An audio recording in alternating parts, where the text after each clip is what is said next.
talk about what is probably a somewhat uncomfortable topic, but I think it's of the moment,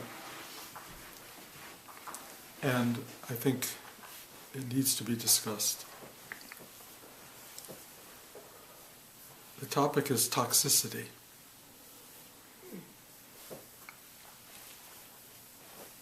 And I mean by that the toxicity of the environment, the social milieu, and our own minds.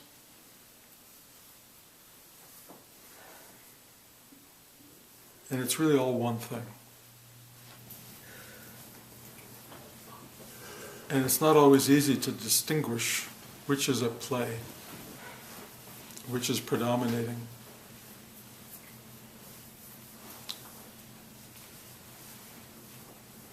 In some ways, it is the antithesis of the spiritual awareness. It's a kind of self-absorption, a sense of feeling ill at ease, not right, anxious, hostile.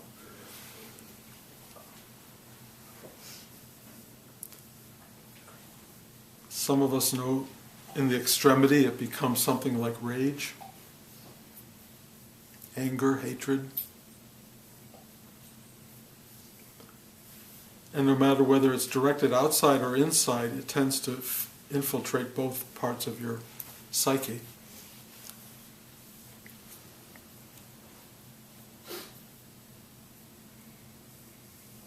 And for some people, it is the only environment they know.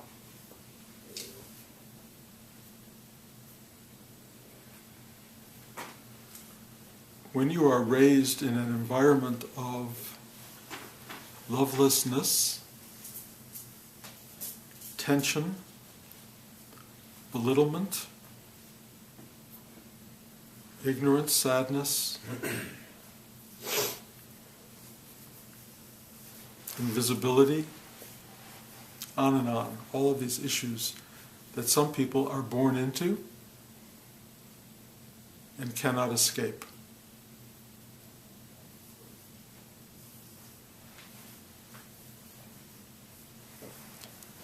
Sometimes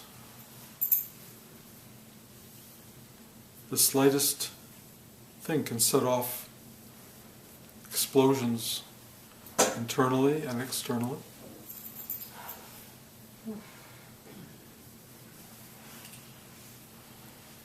The worst version of it is righteous hostility, righteous anger, righteous hatred,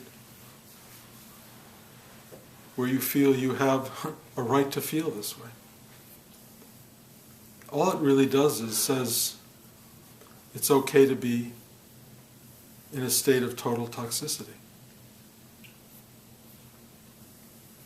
Justified.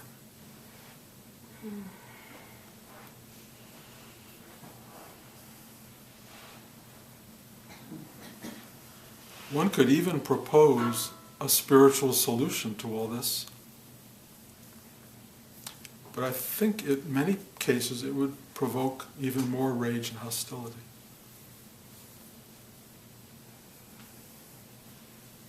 The idea that you can get out of it robs you of a core identity often, your reason for being.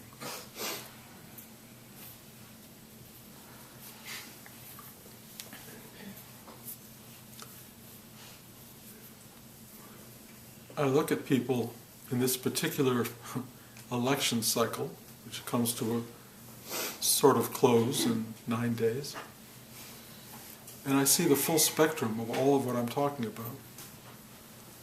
People who I love deeply, who fill with anger at everything they're seeing, full of blame for the other side. People who are afraid of the other side. People who are afraid of what's happening to the world, what's happening to their sense of well-being and safety and comfort and future. All of these issues are really at play in a very big way for all of us right now.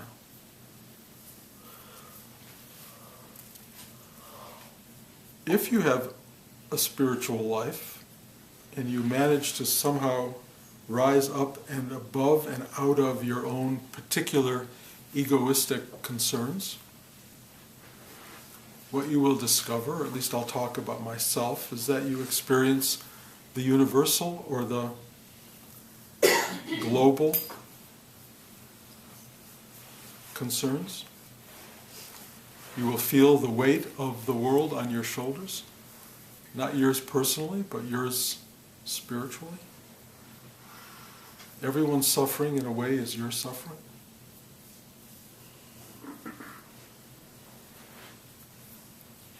And there's a real sense of helplessness. What do we do about this? What can I do? Well, in the smallest, simplest sense, we have an election and we can vote. That gives voice, in a way, to ourself. It's a small voice. We all know it's a very small voice, but it's a voice. That's a way to deal with the cultural, toxic nature of things. And then we have the global problems. Certainly politically, we see horrific things going on around us, and then we see, climate change, global warming, people who accept it, people who deny it. But the possibility of everything we know and care about being deeply, deeply changed forever, or at least forever as we know forever. How do you accommodate all that? How do you live in a global awareness? It's hard enough to live in a personal awareness. What do you do with all of this stuff circulating around us and through us at this moment in time? Well, I have to say I ask myself that every day. Because I've never felt such a weight of concern.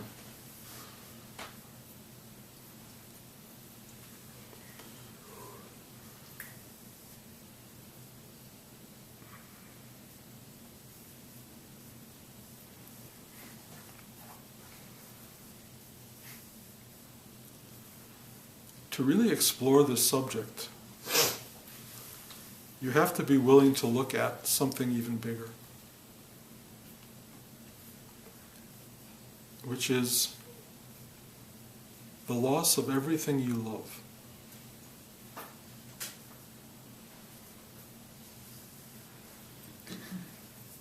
And perhaps the willingness to let go of everything you love.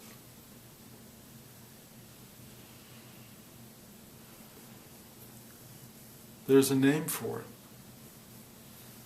It's called death.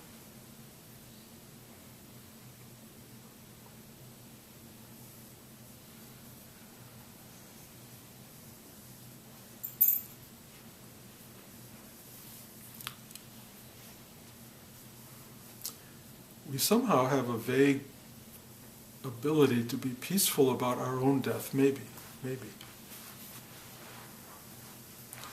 We can go, at least I've left something behind. Perhaps in my situation, children, grandchildren, stories. And then try to imagine, sorry I'm taking you on this trip, but I think it's important. Try to imagine the loss of the world. Then, what does that say about everything you think that makes you comfortable and that you're leaving behind? What does it mean about the life you lived? What does it mean about your effort to be a good person?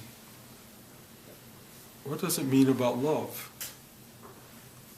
If everything ultimately ends,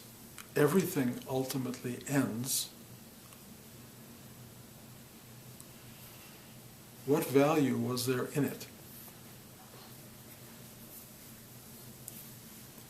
How do you make peace with not only your own demise, but the end of all there is?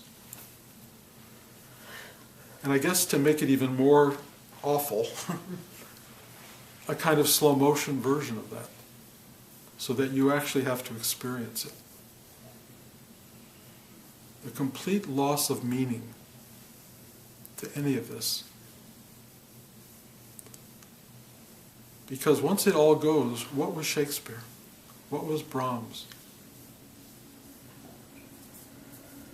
What was the great love of your life?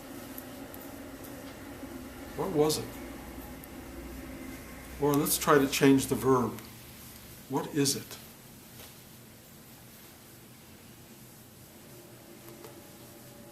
If you can go on that journey, and most people cannot, if you can go on that journey,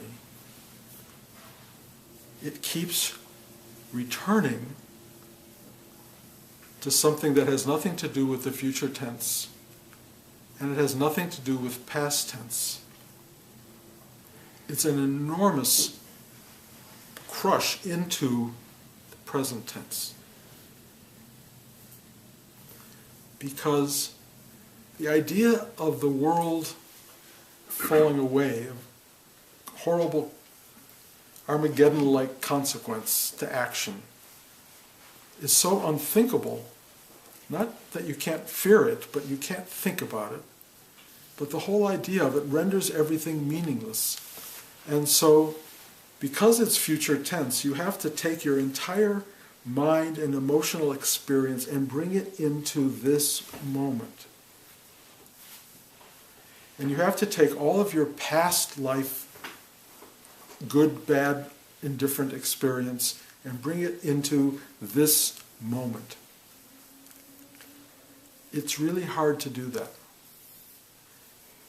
It's hard because you have a propensity to think about the future, to plan for it, to value your life based on what will be and maybe what was. But it's very hard to get to now, to get to this present tense, because the present tense seems to be built on past and future. There's a logic to that. But if the future is really, really impossible to look at and not something you want to look at it, and the past really is long gone on some level, what are you left with? You're left with an unbelievably vibrant, dynamic present tense. Present tense. And what does that present tense feel like? Well, that's a really good point. If it's impinged upon by future concern, and if it is influenced by past life, it feels like a amalgamation of everything that was and will be, all in this place of kind of difficult, painful, confusing, emotional instability, which is where I think many people live. It's a cross-current of what will be, what was, what might be, what should have been, what could have been, all of that stuff, and it's really, really uncomfortable. And most people want out of that. And the out of that has many forms. It has forms like living in the future, living in dreams, living in the past, drinking, sex. You know, I give you a list every week of the same old stuff. Drugs. What will get you out of this? Television. You know? What gets you out of that discomfort? What gets you out of that awfulness that seems to, right now, fill the environment and fill our own lives with a kind of imposed toxicity? This is where spiritual life, meditative life, deepening your consciousness comes in. Because if you can take all of this stuff and move toward the center of your own heart and say, please help me to surrender. Please help me. First of all, you let go of yourself as the center of the universe, of your ego mind. You ask for help for something beyond, beneath, above, below, something that can help you. To let go of, let's call it just for now again, toxicity. Just let go of this stuff. Just let go. And start to center yourself as deeply as you can in yourself and just take a breath. Hold it for a few seconds and then watch what happens. And here's the wonder of it. And it really is wonderful. It takes you in. It coddles you. It says, it's okay. You're going to be okay. It's all going to be okay. It's really interesting. Even though you may lose everything, including the world, history, purpose, meaning, the beings that you loved, even though you may experience unbearable loss, and this is probably true for everybody, even though all that will happen, once you have found the root system, once you have found entry into your core being, something there is fundamentally allowing and embracing and forgiving and letting you know it's okay. How do you explain it?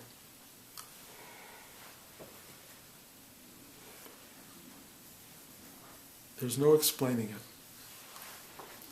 it. It produces a sense of profound mystery, profound wonder, and profound gratitude.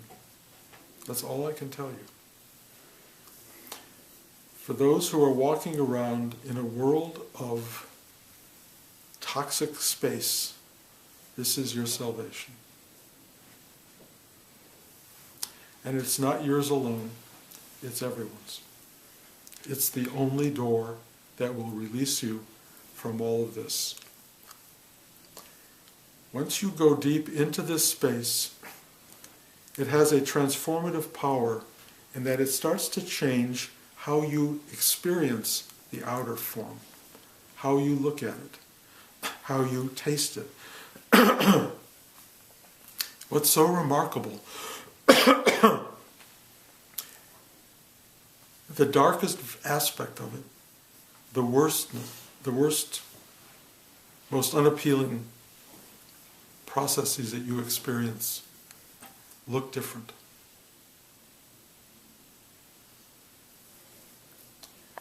They don't change.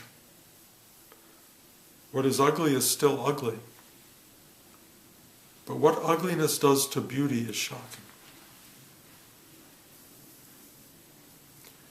Because whereas ugliness is easy to experience, beauty often eludes us. And once you start to taste the darkness, the light begins to really show itself. You start to see the totality. You start to see the magnificence of the whole creation. You start to understand the Hindu deity, Brahma, creator, Vishnu, preserver, Shiva, destroyer. It's all working together. Because we are creatures of past, present, and future, we see that all of this is happening in a kind of slow motion movement. But the truth is, it's all happening simultaneously. And when you start to step out of time as you know it, what will start to happen is you will experience the thing that cannot be named, that cannot be understood, that cannot be grasped on any level, and it's called life. Life. The part of you that was aware of it and the part of you that was trying to parse it into something knowable, that was trying to understand it as this and not that, purposeful, directive, hopeful, leaning to this, giving you that, taking and giving, all of those things start to become all one thing. And it's not knowable. But you are one in it, of it, and in some deeper sense, you are that itself. Everything you are watching now that is happening around you is you. The darkness and the light, the beauty, the confusion, the hope, the fear, the love, the hatred, it's all one thing. It's one thing. When there's no you to whom it's happening, it becomes different than what it has been. When it's simply happening, and you take you out of the equation and time out of the equation, it's something that has been happening probably forever.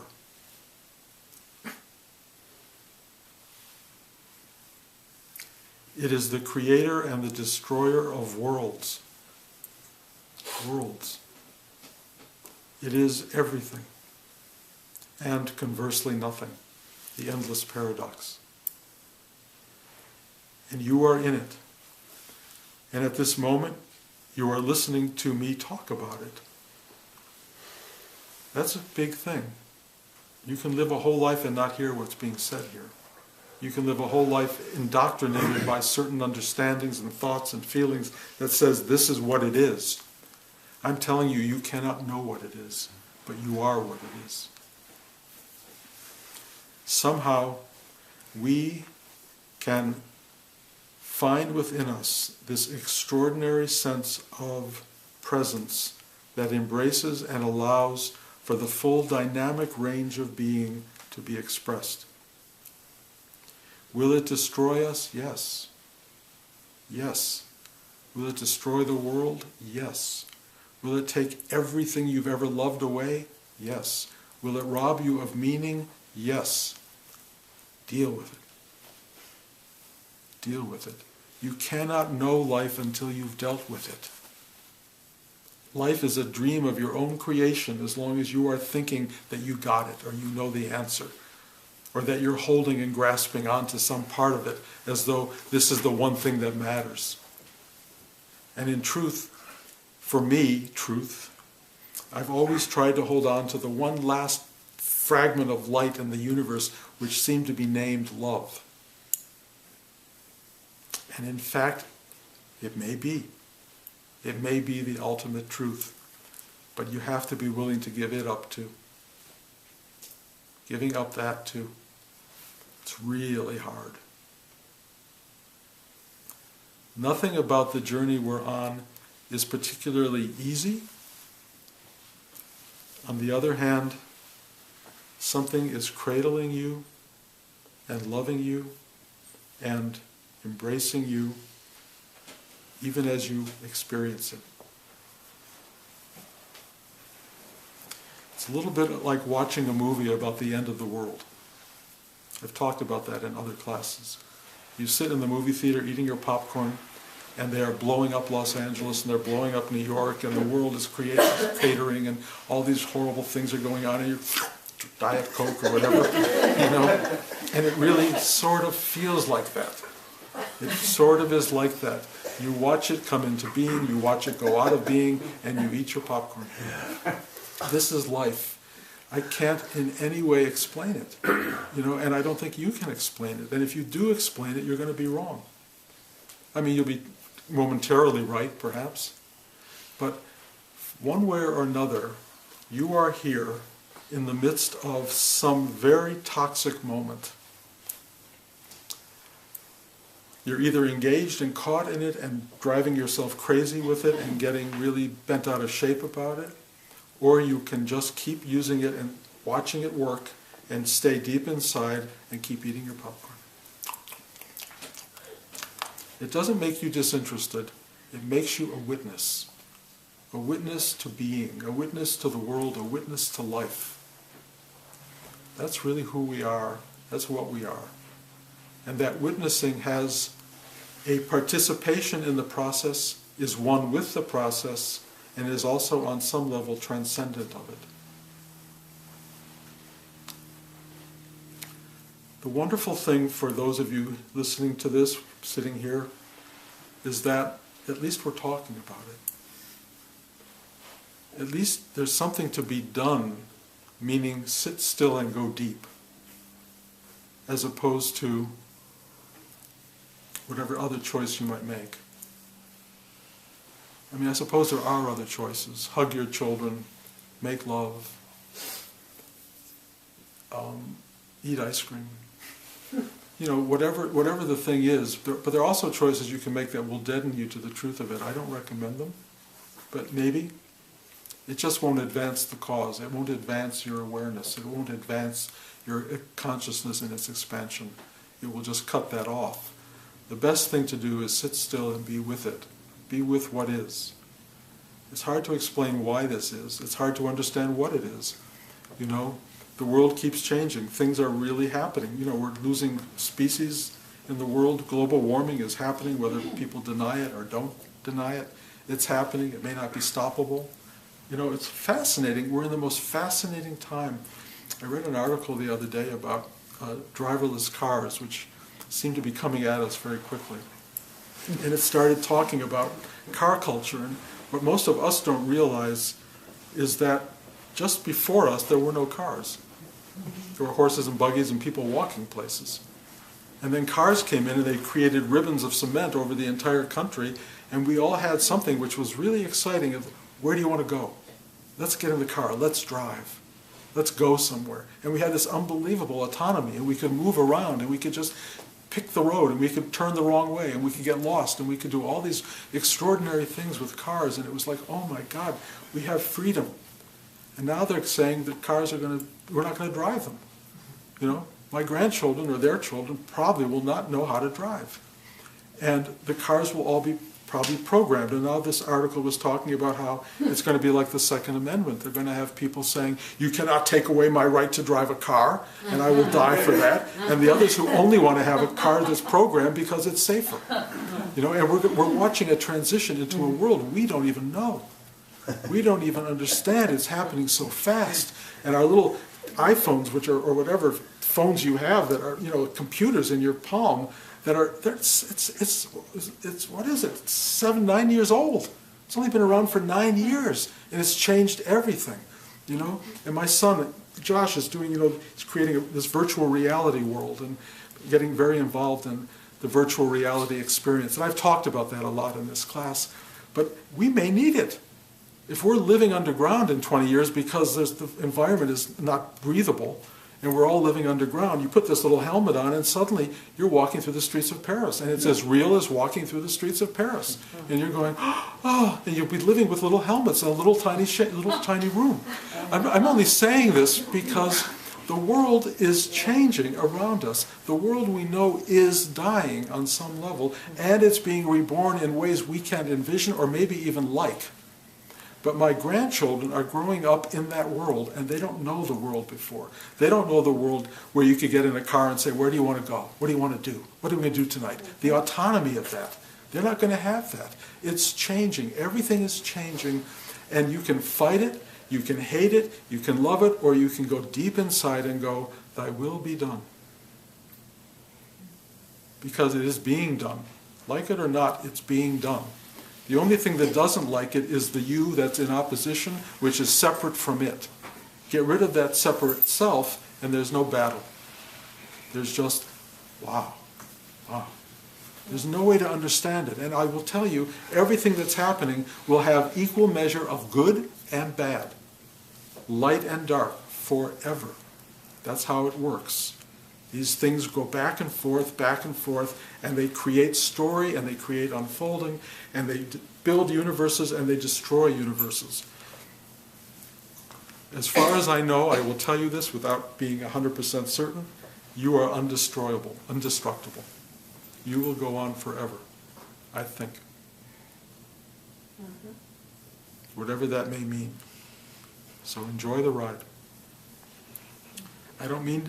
If you're in it, as a particular little person or an ant or a bee or a person, a human being, you're going to have to deal with all of the ins and outs and ups and downs and good and bad of existence. If you find your way into this really profound state of awareness and witnessing, it's different.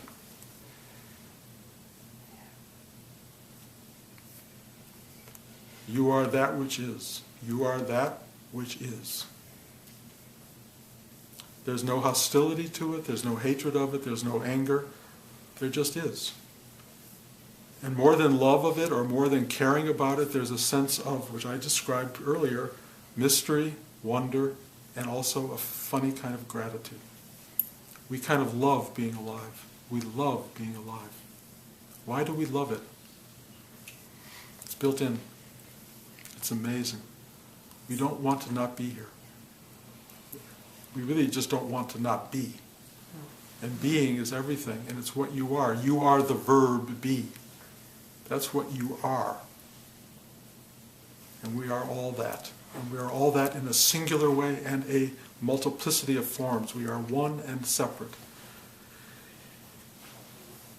We must find a way to embrace the what is as a way of providing an antidote to what is apparently toxic and momentarily destructive.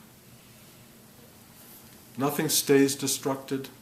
Life renews, life comes back, maybe in different forms, maybe even in different worlds, who knows. But all I can say is, find that thing in you which is, and you'll be able to endure everything.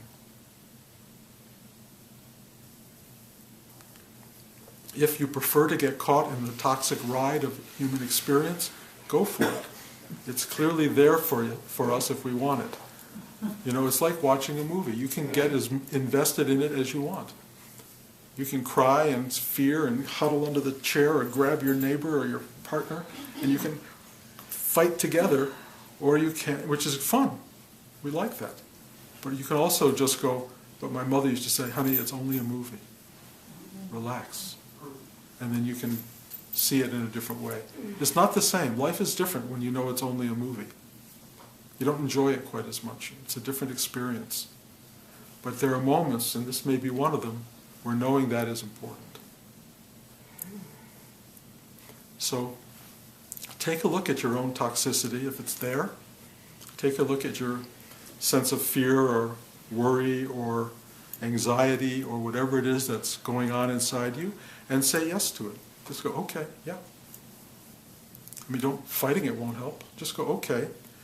Then breathe, relax, open, and you observe it rather than engage it. You just feel the freedom within, feel the openness, feel the spaciousness, and feel the presence that can go out and wrap itself around anything. That's the gift. And you each have it. If you want it, you can use it or not use it. It's completely up to you. The choice is yours. And all I can do is present you with the option. So, good luck in the next couple of weeks. And we all know that whatever results from all of this will not be over. It doesn't end with an election. But we are in a time of real transitional form, and it's both political and it's environmental and it's really big and it's also deeply within. So pay attention, because you can grow a lot from all this, and you can find a way into a place of exquisite embrace if you want to. Any questions? So I was thinking, we were talking about protesters in North Dakota and people marching and supporting that. They're not sitting back and eating popcorn. So where do they fit in? You can engage the dynamic of the world in any way you want. And some of it will be righteous and some of it will not be righteous. But, you know, it will satisfy something, probably. If you are drawn, if life brings you this situation, I mean, Rudy used to say, if it's in front of you, it's yours. Sometimes the response is not to eat popcorn, clearly. Sometimes the response is to fight. The whole Bhagavad Gita, the great Hindu teaching, that is two families at war with each other. And one of them saying, but Where's spirituality in this? How can I fight my uncles and my cousins? What can I do? And basically, your job is to fight. You're there. You're in the war. If you find yourself in the war, fight. If you find yourself wanting to go get people to the polls next week, do that.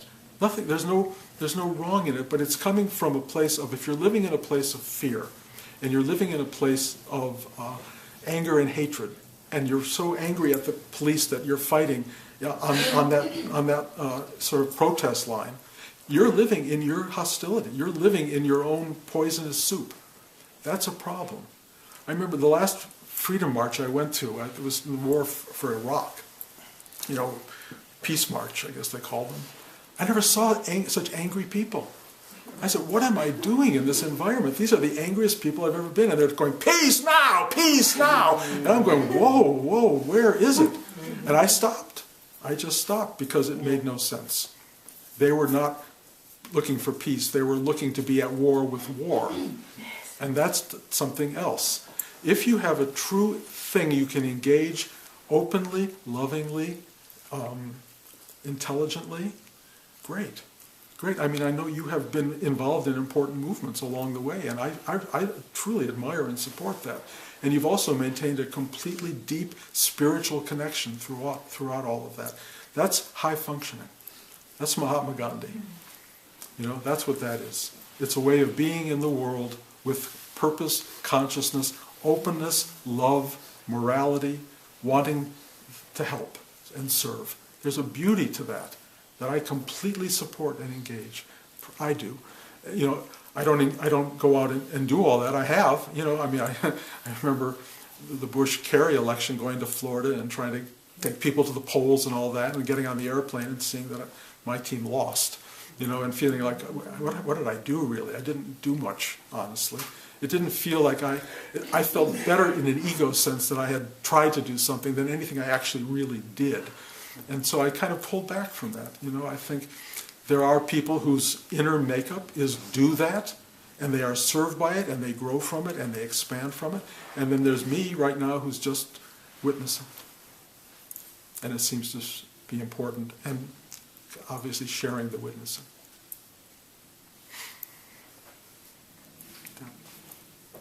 I see this anger coming out as a great healing. And then when the next step takes place, there's going to be a great hurt. And we have to sort of line ourselves up with what's coming next so that we can open our hearts, no matter what it looks like. That's beautiful. I mean, there's always something coming next. Always. And it can look like a million different things. But keeping yourself available to it and being open and being present will allow that thing to come into you and be, in a sense, transformed into something, whatever you want to call it, healing, embracing, non-confrontational, stabilizing. I mean, I guess there's a lot of ways to kind of look at it. But that can take place. And I think there will be a lot of people who will come out of this with an enormous amount of new consciousness, new appreciation and empathy for the world, and people who won't. I mean, that's kind of the way it always is. You can choose to be whichever of those you want, or you can try to choose. Not everybody can. But if you can choose it, choosing empathy, love, learning, expansion is a good choice, I think. Todd? Where do you see the role of thought in creating the future? Because it sounds like we're already on this ride, that we have no changing the course. There's this really image that a lot of people see, and it's as if you're already living it by continuing to project it. Where's this sort of, I know we thought ourselves into existence, at least from a personality standpoint, so where does thought fit in as far as the creation of the future? It's a complicated question because a lot of thought emerges out of ego mind, and out of past future elements, and it's a kind of perpetuation of the noise factor of being alive. There are also thoughts that arise out of the endless stillness of your own being, and those thoughts really are what I would call uplifting thoughts. They rise up And they really do often provide clarity, and they provide direction, and they provide a kind of understanding of what is that does not come from the normal cross currents that go on in the head. If you can get quiet enough and see these thoughts arise and actually engage those thoughts, then you will find yourself living differently than you would be if you're just caught up in the drama in your superficial mind. So it's distinguishing between the layers of thought, the kind of the depth of thought, and what that thought is trying to do. I think the surface thoughts that we have most of the time tend to be constantly changing. They tend to play around with your heart chakra, so they get very emotional. You start to get a lot of feelings and things that are engaged with your thoughts, and they are, in a sense, a constant kind of maelstrom of activity and disturbance and a kind of unpleasant state to be in. Quieting that down by going deep, by taking a breath, by letting go, by allowing the deeper thoughts to rise up inside you, it tends to wash that away. And it gives you a kind of new perspective. And perspective is essential in all of this, because no perspective leaves your face against the wall or against the television tube, and you're just listening to people. I mean, those of you who watch TV right now, especially news, it's just arguing, yelling, fighting people. Some smart, some not smart. You just listen to what they're doing and you go, that's like the top of your head. It's like, boom, boom, boom, just endless noise. Turn it off, settle in, get quiet, and something comes up and says, go for a walk. Be still. Feel love. Don't worry. Take a breath. That helps. Cleanses. Comes out of the midst of your being. That's the difference, I think. I think thought does create the world. Some thought destroys the world. The most creative thought comes from the essence and the core of who you are. And watching that thought arise is extraordinary. Because it's not you. It's not generated by you. It's generated by yourself. I think this is following along with what you're saying, and also what Todd said. If we believe that we were part creators in this, there's the same do the change you want. And somebody mentioned on Facebook what she was doing, and I'm trying to do it now, which is let the person cut in front of you in traffic. It's not that important. So these little acts, I don't know, just being, what you talk about all the time, being present. And that can change the future. Oh, absolutely. I mean, there's karmic acts and there are non-karmic acts. Karmic act is wanting to smash the car that just cut in front of you. To get angry at that person, to carry that anger with you, and then throw it at your wife or your partner or somebody and when you get home. And then those are all karmic acts. They come back to you. Mm-hmm. Letting go, letting that person in front of you, take a breath, relax. There's no karma. You don't build anything. You don't create a future out of negative activity. Most people are constantly creating consequence from their thoughts, which turn into actions, which become things that are reprehensible in some cases, or things you can't turn around. And then you're going to have to live out the consequence of these things, and that can take supposedly lifetimes. So learning to act from truth, from honesty, from simplicity, from openness, allows you to begin to work out all of that karmic activity and create a life where you are just being and not putting stuff into play that's going to trap you for more and more eons of existence. So it's a much better way to live. Dean? So how do we be proactive? The only option seems to me is how there's parallel universes. And at some point, you kind of go, well, I think I want to go into another parallel universe. How do I be Dean in that one where there's no outcome that we fear in 9 days? How do we, like cable, this isn't the one I want to be watching. How do we, but Well, parallel universes is a complicated idea, and be careful of it because there are people who really do believe that there's something other. There's nothing other. I cannot express how completely this is what is. This is it. Parallel is how you live in it, or how you live with it. And you can actually live with it in a peaceful state rather than a warrior state or a at-war state. You know, I mean, sometimes warriors have to happen. Peace, you can be a peaceful warrior. You really can do that. You can find a way to live within the conditions of our time and live with what's going on and go, it's kind of hand it to God, you know, or to whatever you want to call it, something to some higher awareness that has all of us in its palm, you know, and can protect us even when it destroys us. And learning to do that is really important. I don't think the alternate universe is separate from this one. It's just a deeper place within this. It's a deeper place within you, and that you have to go there. And there's ways to get there. One is conscious intelligence that says, clearly I need a place for repose and quiet and solitude and comfort, and I know where that is. And the other is so much suffering that you have no choice, because nothing outside there will give it to you. And that pushes you in. And the universe works that way. It will give you enough suffering to make you find that, or it will give you intelligence, if you can, to go there also. Learning that the world out there doesn't satisfy. It just, ultimately, the outer world is a world of endless yin-yang duality. It just will always be that. This world inside gives you a kind of awareness of its totality, of its singularity, rather than its duality. And that really helps. It's restful. It's allowing. Or you may also feel, I mean, I've been walking down the street feeling all of the tension of the world. And I'm going, it was better when it was Bruce. It was better when it was just Bruce, because Bruce's tension was with contained. This is like, it's everybody's. And so it just makes me walk around and go,